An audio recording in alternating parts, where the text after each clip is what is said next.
इस क्लास में हम पढ़ने वाले हैं ऑपरेटर्स इन जावा के बारे में। अब जैसे हमने मैथ्स में पढ़ा था, मैथ्स में अगर हम कोई एक्सप्रेशन लिखना चाहें तो उसको कैसे लिखेंगे। फॉर एग्जाम्पल हमने लिखा है sum is equal to A plus B.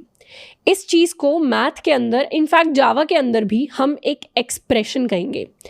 एक एक्सप्रेशन के 2-3 कंपोनेंट्स होते हैं जिनके हमें थोड़े से नाम पता होने चाहिए। जैसे इसके अंदर ये जो ए है या जो बी है, इनको हम कहते हैं ऑपरेंड्स, और ये जो प्लस है इसको हम कहते हैं ऑपरेटर। तो जब भी कोई ऑपरेशन परफॉर्म होता है, यहां पे कौन सा ऑपरेशन परफॉर्म हो रहा है, यहां पे ऑपरेशन परफॉर्म हो रहा है एडिशन का। तो जब भी कोई ऑपरेशन परफॉर्म होता है उसके 2 मेजर कंपोनेंट्स होते हैं।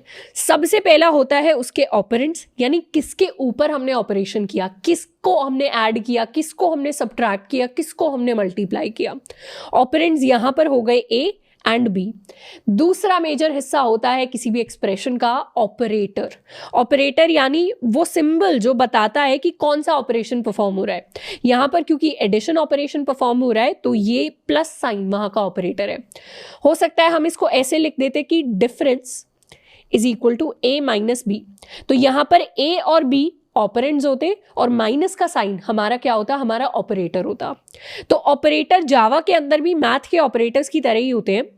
ऑपरेटर्स जावा के अंदर वो सिंबल्स होते हैं जो कंपाइलर को बताते हैं कि क्या ऑपरेशन परफॉर्म करना चाहिए। जैसे ये प्लस कंपाइलर को बताता है कि हमें ऐड करना चाहिए। यहीं पर अगर a माइनस बी होता तो ये कंपाइलर को बताता कि हमें सब्ट्रैक्ट करना चाहिए।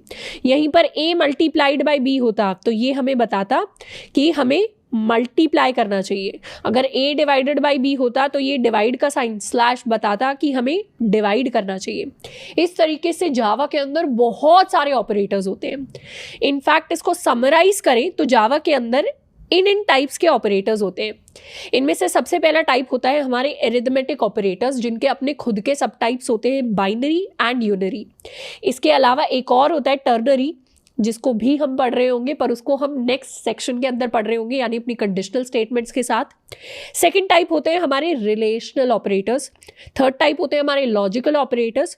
फोर्थ टाइप होते हैं हमारे बिटवाइज ऑपरेटर्स। अब ये जो बिटवाइज ऑपरेटर्स हैं इनको हम बिट मैनिपुलेशन वाले सेक्शन में पढ़ेंगे, क्योंकि ये हल्का सा हाई लेवल हो जाएंगे अभी के लिए। तो इनको हम बिट मैनिपुलेशन में, number system, binary number system, ये सारी की सारी कहानी को हम बिट मैनिपुलेशन वाले सेक्शन में कवर करेंगे। उसके अलावा होते हैं हमारे असाइनमेंट ऑपरेटर। तो इन सारे ऑपरेटर्स को हम इस क्लास के अंदर पढ़ने वाले हैं। एक एक को पढ़ेंगे, उनका मतलब समझेंगे, एग्जाम्पल्स को देखेंगे और ढेर सारा कोड लिखेंगे।